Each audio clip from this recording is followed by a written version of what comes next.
ರಾಜ್ಯ ಸರ್ಕಾರವು ಇದೇ ತಿಂಗಳ 26ರೊಳಗೆ ಹೊಸ ಶಿಕ್ಷಣ ನೀತಿಯನ್ನು ಜಾರಿಗೊಳಿಸದಿದ್ದರೆ ಗಣರಾಜ್ಯೋತ್ಸವದಂದು ರಾಜ್ಯದ ಎಲ್ಲಾ ಜಿಲ್ಲಾ ಕೇಂದ್ರಗಳಲ್ಲಿ ಜಿಲ್ಲಾ ಉಸ್ತುವಾರಿ ಸಚಿವರ ವಿರುದ್ಧ ಒಂದು ಕೈಯಲ್ಲಿ ಕಪ್ಪು ಬಾವುಟ ಮತ್ತೊಂದು ಕೈಯಲ್ಲಿ ರಾಷ್ಟ್ರಧ್ವಜ ಹಿಡಿದು ಪ್ರತಿಭಟಿಸುವುದಾಗಿ ರಾಜ್ಯ ರೈತ ಸಂಘದ ಜಿಲ್ಲಾಧ್ಯಕ್ಷ ಟಿಆರ್ ಯೋಗೀಶ್ ಸುದ್ದಿಗೋಷ್ಠಿಯಲ್ಲಿ ಎಚ್ಚರಿಕೆ ನೀಡಿದ್ದಾರೆ. ರಾಜ್ಯದ 31 ಜಿಲ್ಲೆಗಳಲ್ಲೂ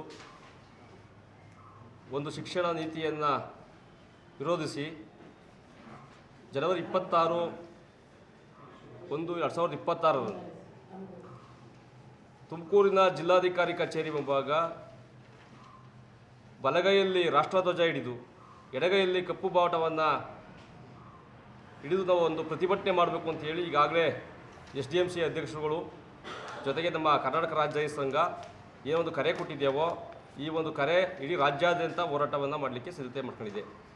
ಕಾರಣ ಇಷ್ಟೇ, ಇವತ್ತು ಏನೊಂದು ಸಮಾನ ಶಿಕ್ಷಣ ವೇದಿಕೆಯನ್ನು ಜಾರಿ ಮಾಡಬೇಕಾಯ್ತು ಈ ಸರ್ಕಾರ ಶಿಕ್ಷಣ ವ್ಯವಸ್ಥೆಯಲ್ಲಿ ತಾರತಮ್ಯವನ್ನು ಮಾಡಿ ಬಲ್ಲವರಿಗೆ ದೊಡ್ಡ ಗುಣಮಟ್ಟದ ವಿದ್ಯಾಭ್ಯಾಸಗಳನ್ನ ಕೊಡ್ತಾ ಇವತ್ತು ಬಡವ್ರ ಮಕ್ಕಳಿಗೆ ಇರ್ತಕ್ಕಂಥ ಒಂದು ಶಿಕ್ಷಣ ವ್ಯವಸ್ಥೆಯನ್ನು ಅಂದರೆ ಗ್ರಾಮಗಳಲ್ಲಿರ್ತಕ್ಕಂಥ ಶಾಲೆಯನ್ನು ಮರ್ಜು ಮಾಡಿ ಆ ಶಾಲೆಯನ್ನು ಮುಟ್ಟತಕ್ಕಂಥ ಒಂದು ನೀತಿಯನ್ನು ಏನು ಅನುಸರಿಸ್ತಾ ಇದ್ದೀವಿ ಈ ಸರ್ಕಾರ, ಇದರ ವಿರುದ್ಧ ನಮ್ಮ ಪ್ರತಿಭಟನೆ.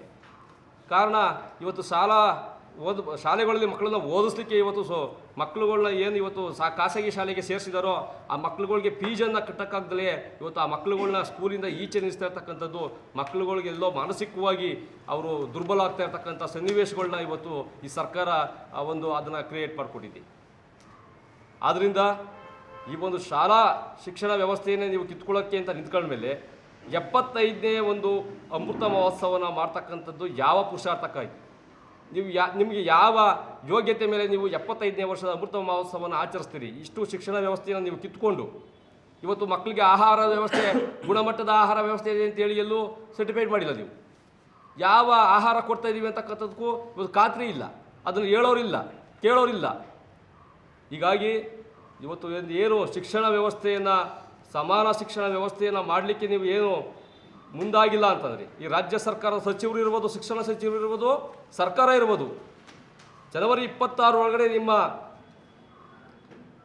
ಕಾನೂನನ್ನು ಬದಲಾಯಿಸಿ ಮೂಲಭೂತವಾದ ಸೌಕರ್ಯವನ್ನು ಇವತ್ತು ಎಲ್ಲ ಶಾಲೆಗಳಲ್ಲೂ ನಾವು ಏನೊಂದು ಈಗ ಅಂತ ಹೇಳಿದ್ವಿ 6ರಿಂದ 12ನೇ ತರಗತಿವರೆಗೆ ನವೋದಯ ಮಾದರಿಯಲ್ಲಿ ವಸನ ಶಿಕ್ಷಣ ವ್ಯವಸ್ಥೆಯನ್ನು ಏನು ಇವತ್ತು ಜಾರಿ ಮಾಡಬೇಕು ಅಂತೇಳಿ ನಮ್ಮ ಒತ್ತಡ ಬೇಡಿಕೆಗಳಿದೆಯೋ ಇದನ್ನು ತಾವು ಅಷ್ಟರೊಳಗಡೆ ಜಾರಿ ತರಿಲ್ಲ ಅಂತಂದರೆ ನಾವು ಏನು ನಮ್ಮ ರೈತ ಸಂಘ ಹಾಗೂ SDMC ಕಮಿಟಿಗಳು ಏನು ತೀರ್ಮಾನ ತಗೊಂಡಿದ್ದೀವೋ ಹೋರಾಟ ಮಾಡಬೇಕು ಅಂತೇಳಿ ನಾವು ಈ ಹೋರಾಟ ಮಾಡಲಿಕ್ಕೆ ಸಿದ್ಧವಾಗಿದ್ದೇವೆ.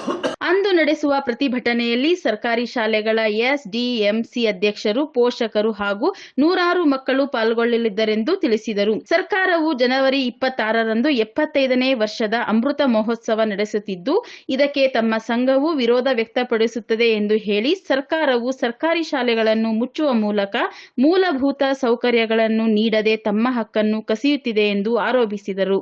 ಸ್ವತಂತ್ರ ಬಂದು 75 ವರ್ಷ ಆದರೂ ಮೂಲಭೂತ ಶಿಕ್ಷಣನ ಇದುವರೆಗೂ ಕೊಟ್ಟೇ ಇಲ್ಲ ಸರ್ಕಾರದಿಂದ. ಆದ್ದರಿಂದ ನಾವು SDMC ಕಮಿಟಿ ಹಾಗೂ ಕರ್ನಾಟಕ ರೈತ ಸಂಘ ಅದರ ವತಿಯಿಂದ ಈ ಹೋರಾಟವನ್ನು ಮಾಡ್ತಾ ಇದ್ದೀವಿ.